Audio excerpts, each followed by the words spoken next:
Good afternoon అండి. మొదటిసారిగా my hub ఛానల్‌కి విజిట్ చేసిన వారు సబ్స్క్రైబ్ చేసుకోండి.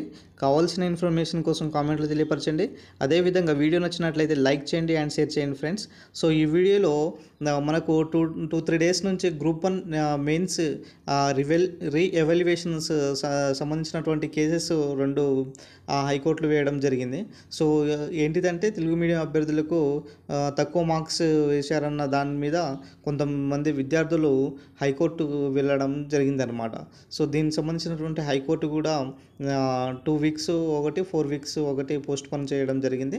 అయితే టీజీపీఎస్సీ చైర్మన్ శ్రీ బుర్ర వెంకటేశం గారికి గ్రూప్ 1 అభ్యర్థులు వినయపూర్వక విజ్ఞప్తి ఏంటిదంటే, గ్రూప్ 1 మెయిన్స్ ఏదైతే ఉన్నదో సో రీ ఎవాల్యుయేషన్ గురించి ఒక ఎక్స్‌పర్ట్ కమిటీని నియమించి న్యాయం చేయండి సార్ అనేసి అడుగుతున్నారు. సో ఈ ఈ ఈ యొక్క గ్రూప్ 1 మెయిన్స్ యొక్క ఎవాల్యుయేషన్ అనేది సో సరిగ్గా జరగలేదు. సో దీనికి సంబంధించినటువంటి మీరు ఒక ఎక్స్‌పర్ట్ కమిటీని నియమించి అది ఖచ్చితంగా అది పారదర్శకంగా జరిగిందా లేదా అన్న దానిపైన సో ఎక్స్‌పర్ట్ కమిటీ ఏం చెప్తుందో దానిపైన మీరు ఒక నిర్ణయం తీసుకోండి సార్. సో మాకు అన్యాయం జరిగింది అనేసి తెలుగు మీడియం అభ్యర్థులు ఈరోజు కోర్టుల చుట్టూ తిరగడం జరిగింది. సో దీనిపైన టీజీపీఎస్సీ చైర్మన్ బుర్ర వెంకటేశ్వరరావు గారు సో మీరు ఖచ్చితంగా యాక్షన్ తీసుకోవాలి సార్. ఎందుకంటే కోర్టుల చుట్టూ ఇప్పటికే మనకు గ్రూప్ 1 ప్రిలిమినరీ స్టేజ్ నుంచి గ్రూప్ 1 మెయిన్ స్టేజ్ వరకు కూడా దాదాపు ఎన్నో కేసులు పోయినాయి.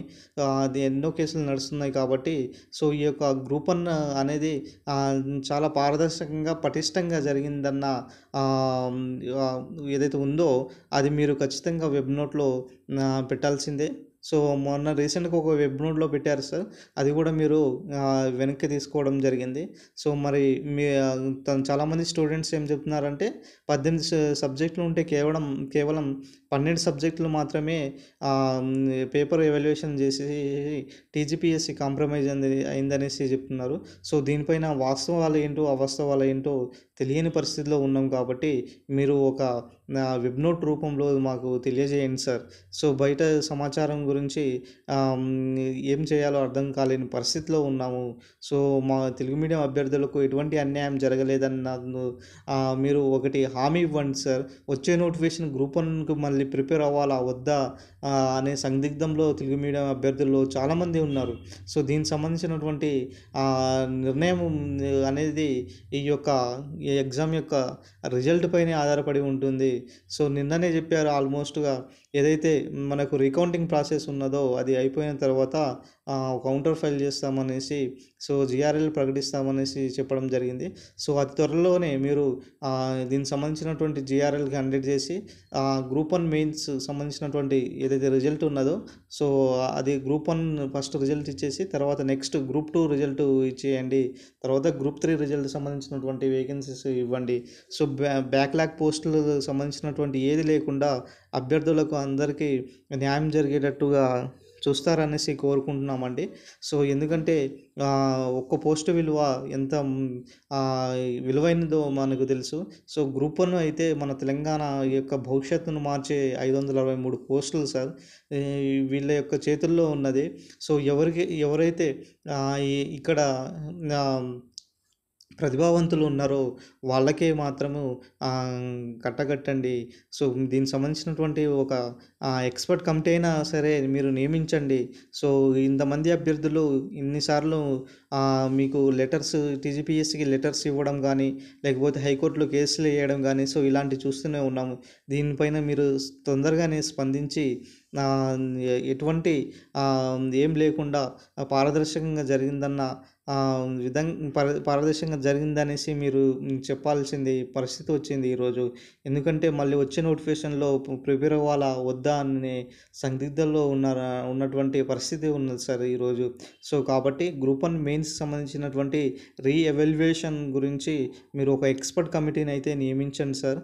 ఆ ఎక్స్‌పర్ట్ కమిటీ ద్వారా మనకు న్యాయం జరుగుతుంది.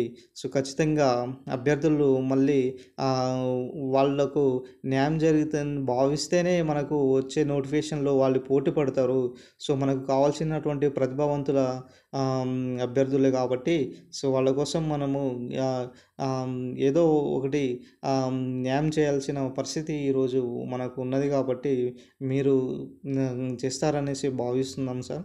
దీనికి సంబంధించినటువంటి ఏదైతే రిజల్ట్స్ ప్రక్రియ కూడా అతి తొందరలోనే ఇచ్చేసి మిగతా నోటిఫికేషన్ సంబంధించినటువంటి జాబ్ క్యాలెండర్ ఏదైతే ఉన్నదో ఆ జాబ్ క్యాలెండర్ సంబంధించినటువంటి ప్రాసెస్ అనేది తొందరగే కంప్లీట్ చేస్తారనేసి కోరుకుంటున్నాము. సో ఆల్రెడీ కొంతవరకు జాబ్ క్యాలెండర్ ఇంప్లిమెంట్ అయిన తర్వాత డిలే అయింది. తర్వాత మళ్ళీ చాలామంది మళ్ళీ ఏప్రిల్, మే నుంచి జాబ్ క్యాలెండర్ వస్తుందనేసి అంటున్నారు. మరి దీనిపై ఎటువంటి స్పష్టత టీజీపీఎస్సీ ఇవ్వలేదు కాబట్టి జాబ్ క్యాలెండర్ పైన కూడా ఒక స్పష్టత ఇచ్చి సో ఖచ్చితమైన డేట్స్ ఇచ్చేసి ఎటువంటి పోస్ట్ పోన్‌లు ఇలాంటివి ఏం లేకుండా సో పారదర్శకంగా నిర్వహిస్తారనేసి కోరుకుంటున్నామండి. So thank you sir. Thank you very much. Thank you అండి. సో వీడియో నచ్చినట్లయితే లైక్ చేయండి, సబ్స్క్రైబ్ చేయండి my dear friends. Thank you friends. Thank you one and all.